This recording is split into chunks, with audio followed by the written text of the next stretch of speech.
چاہت ہی نہیں تھی، کوئی الفت ہی نہیں تھی، سینے میں میرے اس کے محبت ہی نہیں تھی، معصوم وہ کرتی تھی محبت کے اشارے، اور میں نے اسی کرب میں کچھ سال گزارے، میں سوچتا رہتا تھا اسے مار ہی ڈالوں، کھوئی ہوئی عزت کو پھر ایک بار میں پالوں، ایک روز اسے لے کے نکل آیا میں گھر سے، وہ بچی بہت خوش تھی میرے ساتھ سفر سے، وہ توتلے انداز میں کرتی رہی باتیں، سنتا رہا ہنس ہنس کے میں اس بچی کی باتیں،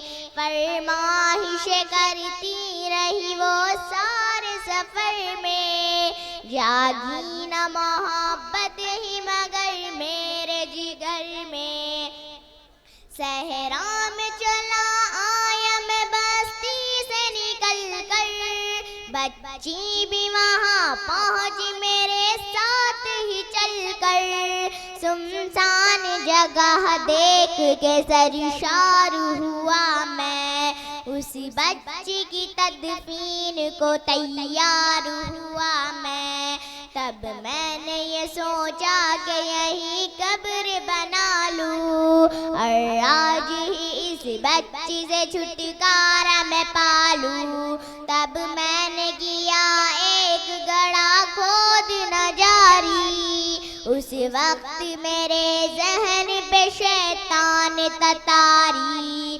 گرمی تھی بہت شروع ہوا جب میں تھکن سے، اس وقت پسینہ نکل آیا تھا بدن سے، معصوم سی بچی کو ترس آ گیا مجھ پر، ہاتھوں سے اس بچی نے سایہ کیا مجھ پر، دم لینے کو بیٹھا جو ذرا مجھ سا کمینہ، وہ پوچھ رہی تھی میرے چہرے کا پسینہ، رہ رہ کے میرا ہاتھ بٹاتی رہی وہ بھی، اور قبر کی مٹی کو ہٹاتی رہی وہ بھی، میرے نئے کپڑوں پہ لگی قبر کی مٹی، جو صاف کیے جاتی تھی وہ ننھی سی بچی، وہ پوچھتی جاتی تھی کہ بتلائے نا بابا، کیا کھود رہے ہو مجھے سمجھائے نا بابا، میں چپ رہا اب اس کو میں بتلاتا بھی کیسے، وہ بوجھ تھی مجھ پر اسے سمجھاتا بھی کیسے، تیار ہوئی قبر تو بچی کو اٹھایا، اور میں نے اسی قبر میں بچی کو بٹھایا، پہلے تو وہ خوش ہوتی رہی میرے عمل پر، اور خود پہ الٹتی رہی وہ مٹی اٹھا کر، پھر خوف سے رونے لگی چلانے لگی وہ، ہاتھ اپنے ہلانے لگی لہرانے لگی وہ، اے بابا میرے جان جگر آپ پہ قربان، بتلائیے کیوں آپ پہ بھاری ہے میری جان، بس مجھ کو میرا جرم بتا دے میرے بابا، پھر شوق سے جو چاہ سزا دے میرے بابا، روتی رہی چلاتی رہی پھول سی بچی، جب تک بھی نظر آتی رہی پھول سی بچی، اس دن میری رگ رگ میں تا شیطان سمایا، اس بچی پہ تھوڑا بھی مجھے رحم نہ آیا، زندہ ہی اسے قبر میں دفنا دیا میں نے، ایک جان پہ یہ کیسا ستم ڈھا دیا میں نے، وہ آدمی روتا بتا کر. اس شخص کے رخسار بھی اشکوں سے ہوئے تر. ایک درد سا سرکار کی آنکھیں ہوئی پرنم. دل تھام کے رونے لگے سرکار دو عالم. سرکار کو جو بات رلائے وہ غلط ہے. اللہ کو جو تیش دلائے وہ غلط ہے. سرکار کو مانا ہے تو سرکار کی مانو. ہر وقت میرے سید ابرار کی مانو. ایک فرض ملا ہے تو اسے دل سے نبھا لو. بیٹی کو محبت سے دل و جان سے پالو. بیٹی پہ تو جنت کی ضمانت ہے خدا کی. یہ بوجھ نہیں ہے یہ امانت ہے خدا کی. اللہ کبھی بیٹی سے نفرت نہ کرو تم. قانون شریعت سے بغاوت نہ کرو تم. دنیا میں تمائے ہو تو واپس بھی ہے جانا. محشر میں نہ پڑ جائے تمہیں چہرہ چھپانا. آن اس کی نظروں میں ہے وہ شخص زمانہ. آن اس کی باتوں کو جو سمجھے گا فسانہ. بیٹی کی محبت میں کہیں بھول نہ جانا. بیٹی تو ہے اللہ کا انمول خزانہ. امت سے یہی کہہ گئے حسنین کے نانا. بیٹی تو ہے اللہ کا انمول خزانہ. جنت میں یہی تم کو دلائیں گی ٹھکانہ. بیٹی تو ہے اللہ کا انمول خزانہ. بیٹی کی محبت سے مہکتا ہے گھرانہ. بیٹی تو ہے اللہ کا انمول خزانہ. بیٹی تو ہے اللہ کا انمول خزانہ. بیٹی تو ہے اللہ کا انمول خزانہ. خدا ورحمۃ اللہ وبرکاتہ. نحمده ونصلي على رسوله الكريم. أما بعد، أعوذ بالله من الشيطان الرجيم. بسم الله الرحمن الرحيم. ولعلك باقع نفسك على آثارهم إن لم يؤمنوا بهذا الحديث أسفا. وقال عليه الصلاة والسلام: أخفت في الله وما يخاف أحد ولقد أوذيت في سبيل الله وما يؤذى أحد الحديث أو كما قال. گوشہ گوشہ دنیا کا تھا خزاں کا گہوارہ. ساتھ میرے آقا کے دائمی بہار آئی. لفظ ہے ہنسی کتنا کہہ رہے ہو گل جس کو. خوشبوئے محمد ہے اور خدا کی رعنائی. سبحان اللہ سبحان اللہ. معزز سامعین اور صدر محترم، آج میں آپ لوگوں کے سامنے اس جلیل القدر، عظیم المرتبت اور رفیع شان ہستی کے تذکرے کی سعادت حاصل کر رہی ہوں، جو ایک طرف تاریخ انسانیت کا سب سے بڑا ہمدرد، سب سے بڑا غمخوار اور سب سے بڑا عظیم محسن ہے، تو دوسری طرف تاریخ ظلم و جور کا سب سے زیادہ ستم زدہ اور سب سے زیادہ مظلوم بھی ہے. حضرات، آپ کو اچھی طرح معلوم ہے کہ 6 صدی عیسوی میں عالمی انسانیت سسک رہا تھا. گلشن عرضی ماتم کدا بنا ہوا تھا. فضائے کائنات پر ظلم و عدوان کی تیرے و تار گھٹاؤں کی حکمرانی تھی. ہر طرف ظلم و جور اور جبر و تشدد کی تند و تیز ہوائیں چل رہی تھی. ہر سمت نفرت و عداوت کے شعلے بھڑک رہے تھے. کمزوروں پر ظلم و ستم کے پہاڑ توڑے جا رہے تھے. معصوم بچیوں کو زندہ درگور کیا جا رہا تھا. مظلوم عورتوں کو جانوروں سے بھی بدتر سمجھا جا رہا تھا.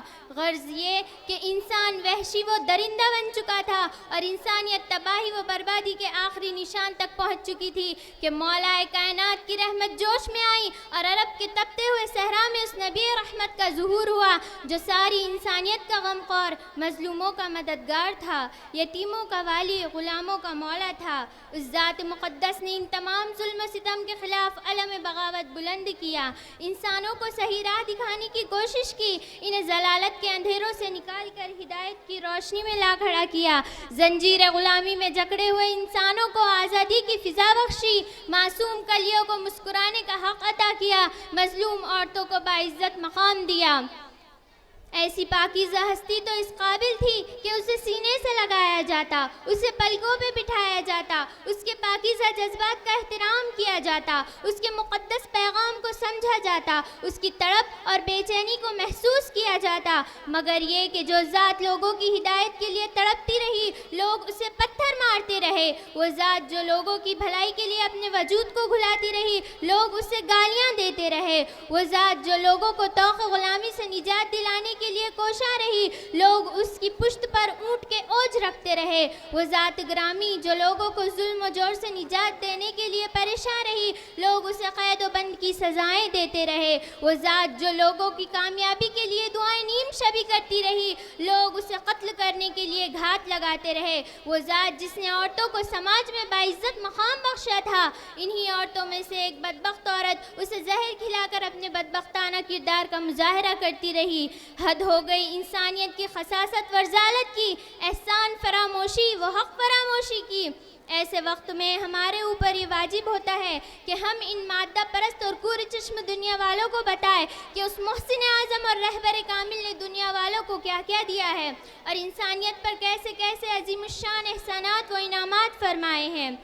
آج میں ان مادہ پرست اور کور چشم دنیا والوں کو بتانا چاہتی ہوں، آج میں ان خوشہ چینوں اور احسان فراموشوں سے پوچھنا چاہتی ہوں کہ بتاؤ انقلاب دہر کا روح رواں وہ کون تھا، باعث تخلیق ہستی کن فکاں وہ کون تھا، وہ کہ نازا جس پہ تھا خود خالق عرش عظیم، ایسا کامل اس جہاں میں اے زماں وہ کون تھا، بتاؤ جس نے سکان زمیں کو عشق کا پرچم دیا، نفرتوں کے دشت میں پھر گلستان وہ کون تھا، جس نے کلیوں کو عطا کی آب و تاب زندگی، بجلیوں کی زد پہ تھا جو باغباں وہ کون تھا، پتھروں کے زخم کھا کر بھی دعائیں جس نے دی، ایسا پھر شیریں سخن شیریں زباں وہ کون تھا۔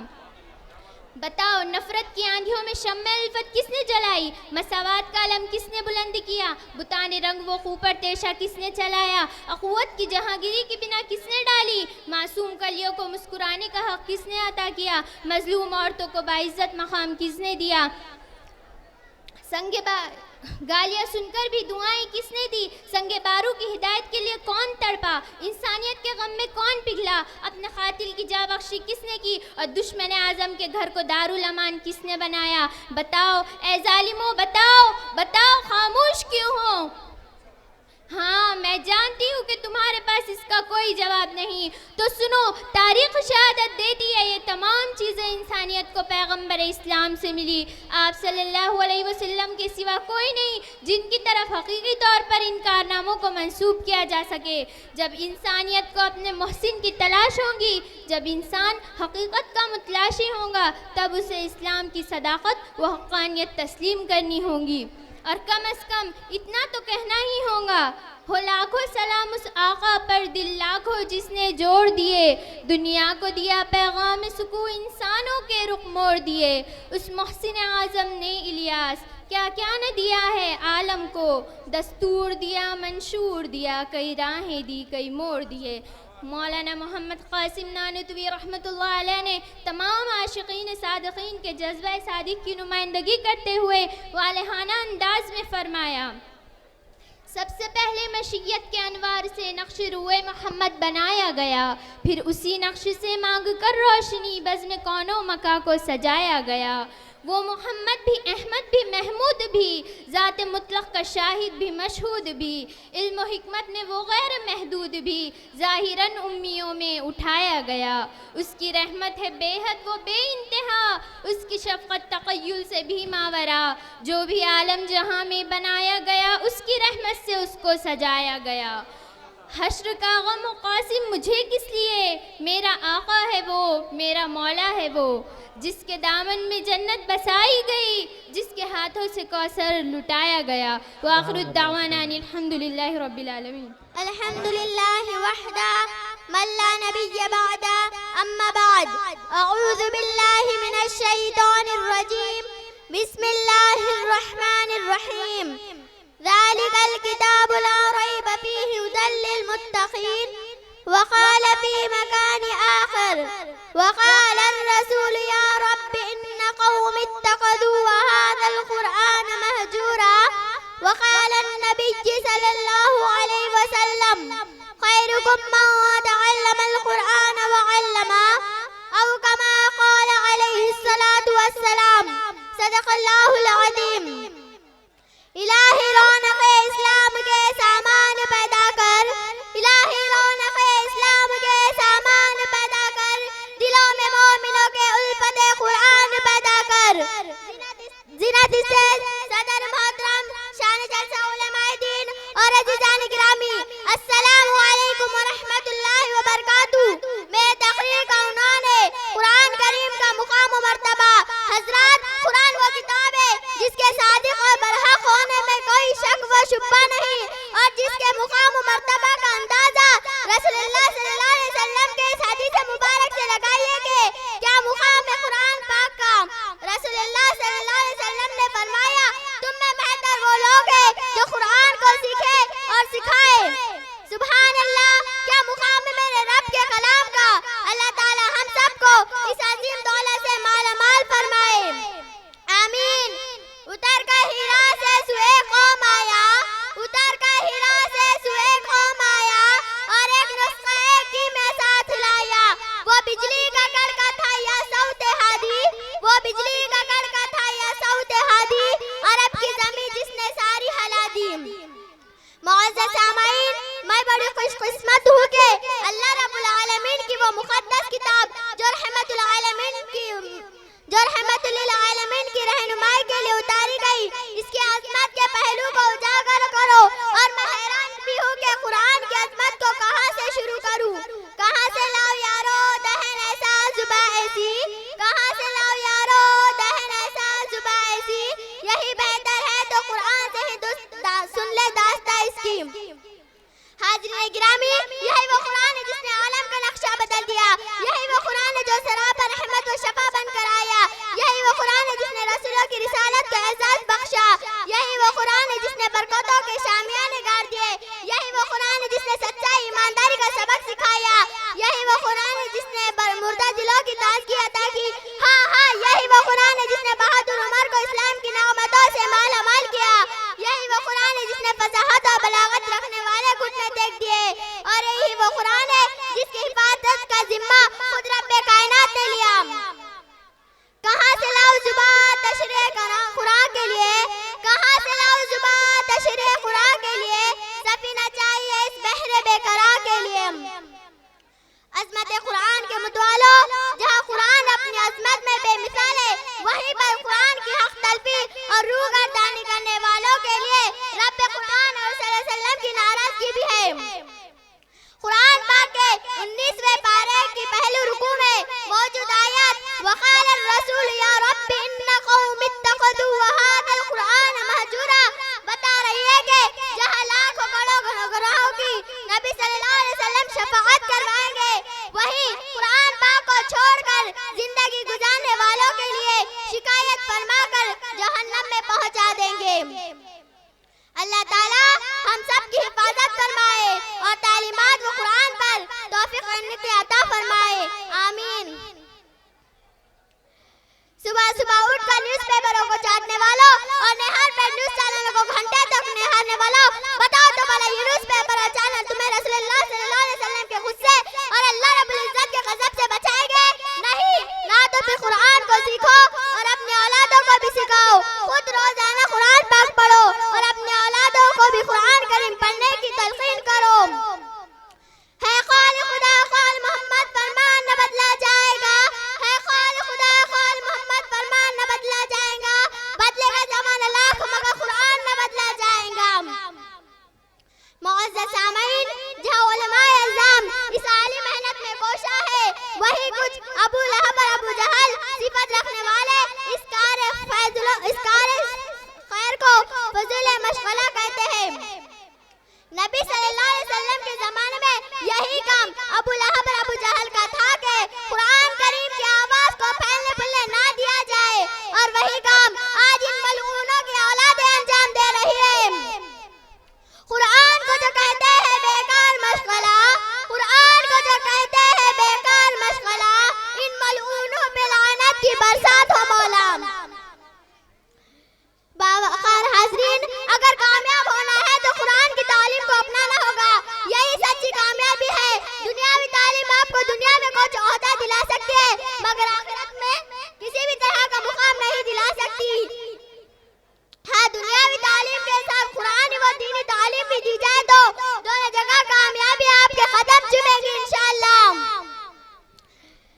سلگتے ریت پہ تلوے لہو لہو کرنا، سلگتے ریت پہ تلوے لہو لہو کرنا، پھر اس کے بعد گلابوں کی آواز کرنا۔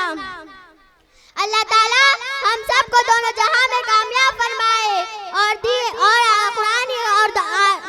قرآنی تعلیم کے اعلیٰ دولت سے سرفراز فرمائے، آمین۔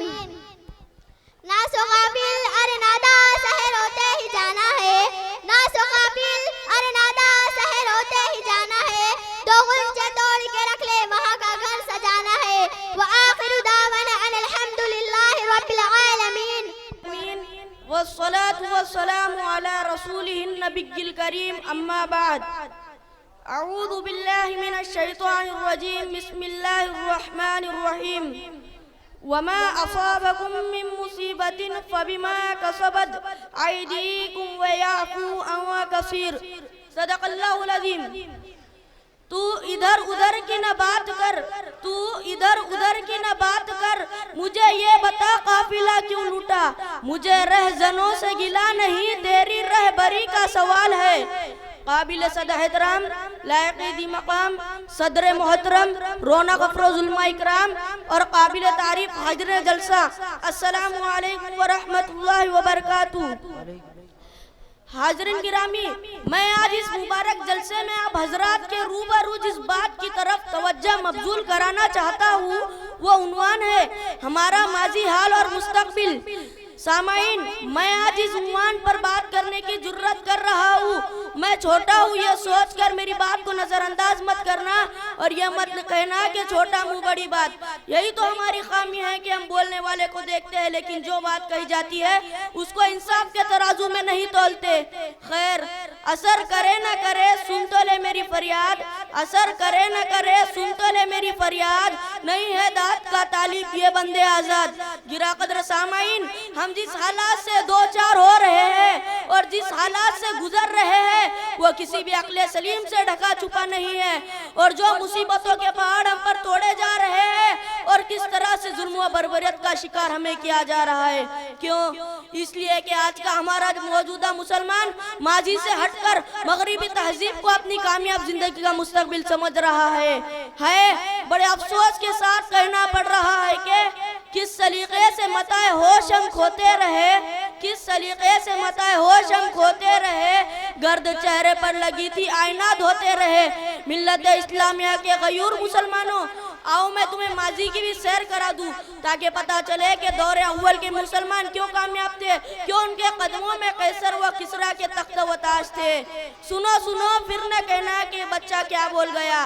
ماضی میں ہمارے اندر عقیدہ و عمل کی پختگی تھی، نیکیوں کا بول بالا تھا، اتفاق و اتحاد تھا، امانت اتفاق و اتحاد تھا، ہمدردی و غم گزاری تھی، متانت و سنجیدگی تھی، شرم و حیا تھی، پاک دامنی تھی، تقوی و طہارت تھی، نظافت و نزاہت تھی، سکون و طمانینت تھی، مسرت و شادمانی تھی، حق پرستی و حق شناسی تھی، حق گوئی و بے باکی تھی، سخاوت و دریا دلی تھی، امانت داری و دیانت داری تھی، شفقت و رحمت تھی، عفا وعدہ اور خوف خدا تھا، امن و امان تھا، صلابت ایمان تھا، قوت ارادے تھے اور حسن خاتمی کی فکر تھی۔ اے شمع اسلام کے متوالو، یہ ہے وہ ماضی کے چند اوراق جو مختصر طور پر آپ کے سامنے بیان چائے بند کر دو، چائے بند کر دو، اے چائے بند کر دو۔ اے شمع اسلام کے مت والو، یہ ہے وہ ماضی کے چند اوراق جو مختصر طور پر آپ کے سامنے بیان کیا ہوں۔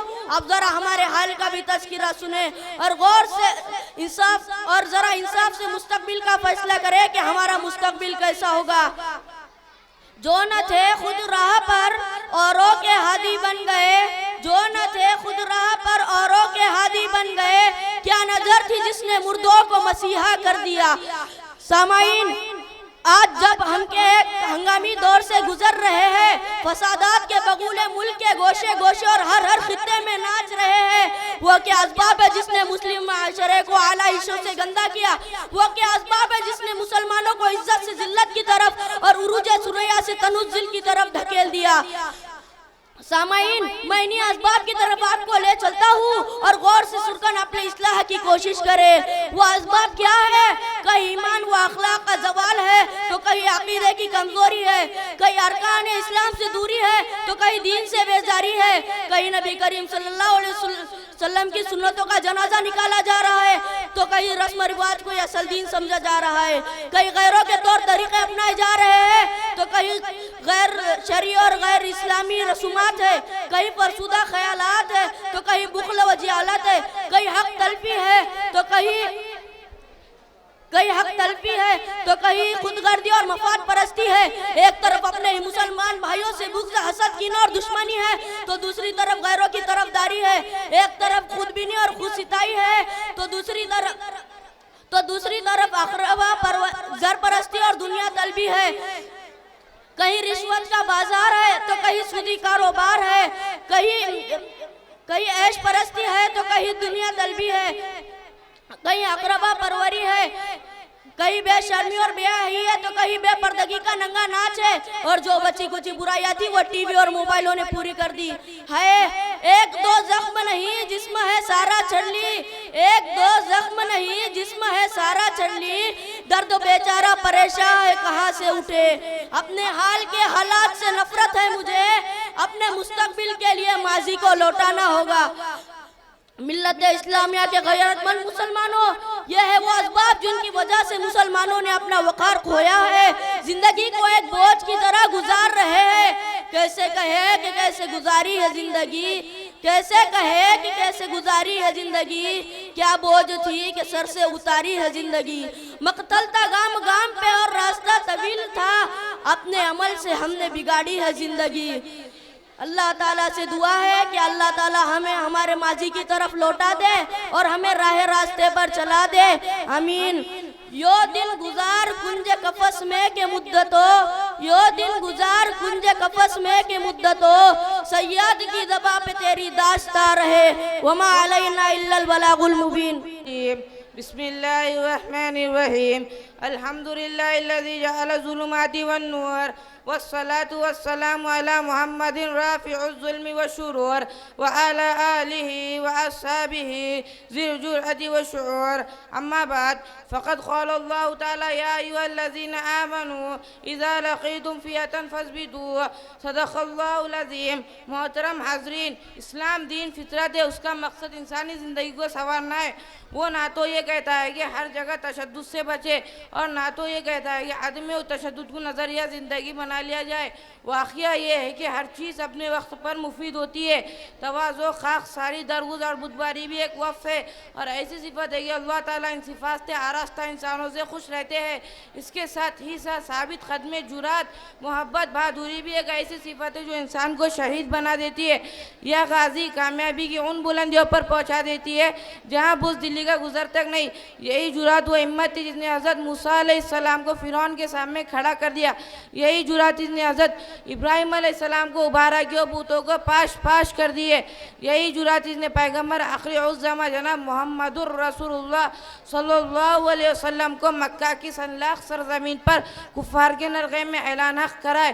سوچئے تو ذرا کہ اگر مسلمانوں میں جرات و ہمت اور جوان مردی نہ ہوتی تو کیا وہ بدر میں 313 ہوتے، وہ 1000 کفار کا مقابلہ کر سکتے تھے؟